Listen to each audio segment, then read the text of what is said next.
professeur Abela Félix Iroko est né dans les années 1940, ici au Bénin, et a fait une partie de ses études, naturellement, ici au Bénin, au Togo, en Côte d'Ivoire et en France.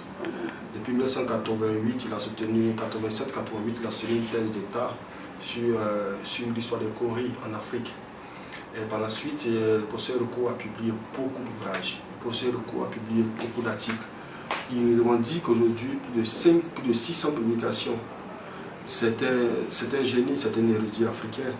C'est un chercheur à qui nous avons rendu hommage en 2018 à travers le livre Abela Félix Iroko, itinéraire d'un chercheur africain au pair. Dans ce document, nous avons traité qu'une centaine de ces publications. Donc il va sans dire que le document ne représente qu'un sixième de ce que le professeur Iroko laisse à la postérité.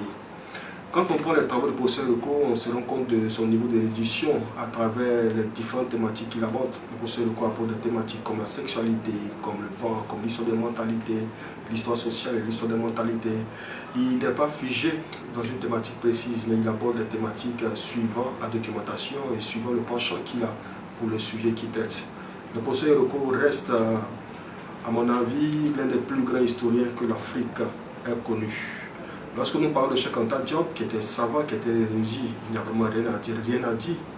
Lorsque nous parlons également de Joseph Kizerbo, qui est également un savant et un érudit, ces derniers, lorsque nous prenons leur production et que nous comparons le nombre de productions laissées par le professeur Iroko face au nombre de productions laissées par Cheikh Anta Diop et par Joseph Kizerbo, nous nous rendons compte que le professeur Félix Iroko laisse à la possibilité un nombre incalculable de productions scientifiques. Et je pense, pour ma part, qu'il est important que le Bénin puisse honorer un tel personnage. Quelqu'un qui a passé au clair de sa vie à travailler, à apporter quelque chose à l'histoire de son pays. Il est encore vivant. Il ne faudrait pas que nous attendions le décès de cette icône-là pour commencer par le célébrer. Il est important, il est impérieux de célébrer nos hommes de leur vivant, surtout lorsqu'ils ont laissé quelque chose de grand, quelque chose d'extraordinaire à la postérité. Le professeur Iroko a travaillé sur l'histoire de plusieurs localités du Bénin. Il est jusqu'à ce jour le seul historien béninois qui a travaillé sur plusieurs sources culturelles à la fois. Et à mon avis, je pense que cet homme doit être célébré de son vivant et non après son décès. Iroko devrait vivre à travers l'esprit, à travers la mémoire de chaque Béninois, parce qu'il laisse aux Béninois, il laisse à la République du Bénin plusieurs œuvres qui traitent de notre passé. Et vous n'êtes pas sans savoir qu'un peuple qui ne connaît pas son passé est un peuple qui est voué à un sous-développement éternel.